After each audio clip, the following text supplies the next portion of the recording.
If you are a leader, manager, or supervisors, and you hate problem solving, then this video is for you. Why problem solving is considered one of the most important skills in management.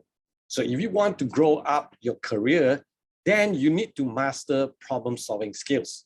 No matter which department you are from, you are expected to solve problems. And if the company has no problem, think about it, they will not hire us, right? So one of the key objective company hire us is to solve problem. Solving problem is not difficult at all if you are following a structured way to solve your problems. I have been a consultant for the last 22 years, helping my clients to solve their problems using these 5 steps problem solving process.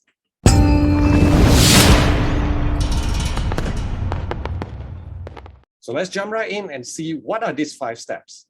Number 1, problem definitions. First, you need to get clear on what are the problems and what you want to achieve out from these problems. So if you're not clear with the problems, then do not proceed to solve the problems.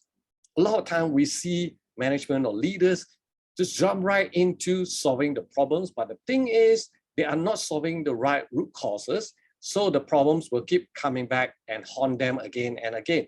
That's why a lot of organizations are going into the firefighting mode all the time, because old problems happen again and again.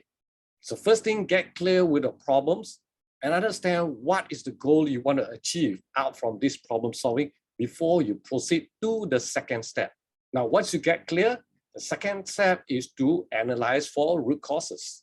When we want to solve the problem, we don't solve with feelings or what we just think about it. We solve with data.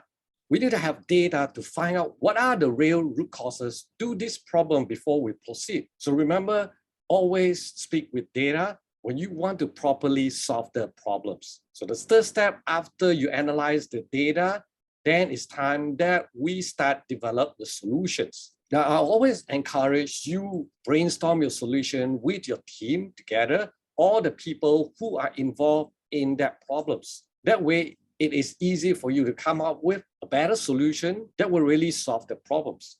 For example, if you're the manager and you can solve the problem for your production line, then you got to get your production people involved in your problem-solving process. You don't want to change their current processes without them knowing it, because on the next step, when we go into implementation, it may be difficult for you to convince them to implement on the line. So best is to get the people who are doing the job in your solution development process. Now, there are many tools that can help you to develop solution. Now, I'm a lean consultant. Tools like, for example, SMED, if you want to speed up your process.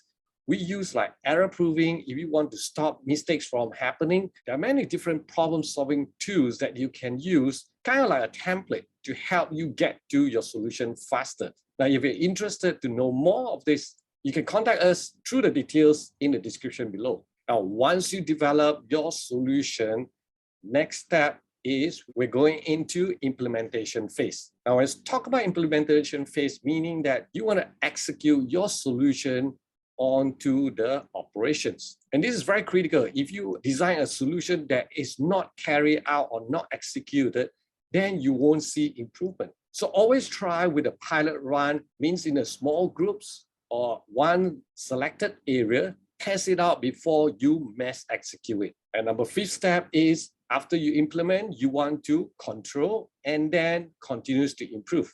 So at this phase, you want to monitor the progress, whether it is meeting your target or results that you want. If it's not, then you have to come up with other steps or solutions to help you get to the results that you want. So these are the 5 steps that usually I use to help my clients solve their problems. Now, the most important part for you as a leader is to, in fact, create a problem-solving culture within your organization. That way, if every one of your people are a good problem solver, then your company will grow tremendously. Now, if you are interested to know how to train your team on a practical way of problem solving and decision making, do contact us to discuss further. Now, this is Andrew. I'll be publishing management tips to help you become a success in your work. So I'll see you real soon in my next video.